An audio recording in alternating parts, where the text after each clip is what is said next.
Well, the impact is massive and devastating. If this disruption continues, we'll have 45 million more people forced into food insecurity, which means hunger, starvation.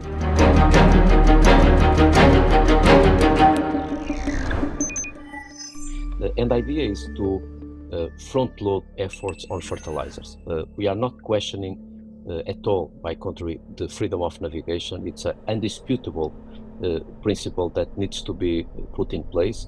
But at the same time, we can't wait until everything being fixed on negotiations to provide some relief that is absolutely needed through the fertilizers, particularly to countries that are highly dependent from fertilizers from the region. So as we all know, there is a nexus between the fertilizers availability and affordability and agriculture productivity, and there is a nexus between agriculture productivity and food security. And the problem is the dependence from several countries of fertilizers coming from the Strait of Hormuz will likely put them in a humanitarian crisis. And the problem is that it's no longer those countries that are importing fertilizers from the Gulf, such as Sudan, Somalia, Mozambique, that are being impacted. It's also the countries that are importing and dependent on fertilizer from other regions that are being impacted because the entire fertilizer market is disrupted. Let's just give you one example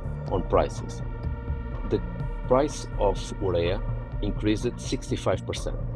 The price of ammonia increased 40%. So it's not just the finished fertilizers, it's also the raw materials. That's why the Secretary General has put in place this initiative where, based on our previous experience on Black Sea Grain Initiative, the UN Monitor Verification Inspection mechanism in Yemen, and also in the mechanism in Gaza, trying to develop a mechanism that would build confidence. And that's why I've been in contact with all parties. I've been meeting with Iran, with the GCC countries, the Gulf countries, with the United States, with Israel, but also with many other countries that, even if they are not directly involved in the conflict, they are massively impacted by the risk of an enormous food insecurity. So I think that it's important that we take in consideration that diplomacy and nature, they don't have the same cycles.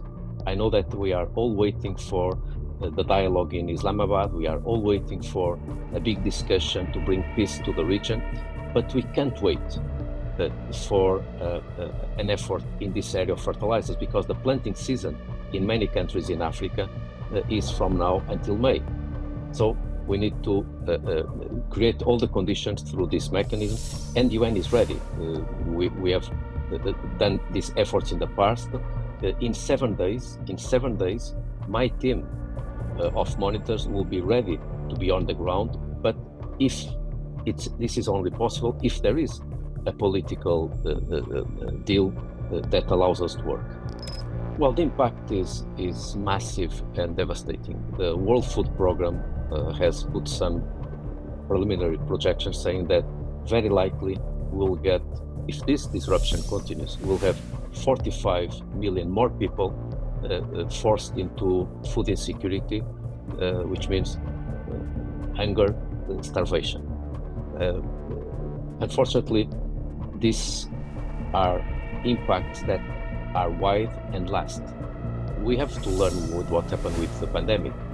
When this kind of disruption happens, it doesn't happen only in one region, it happens globally.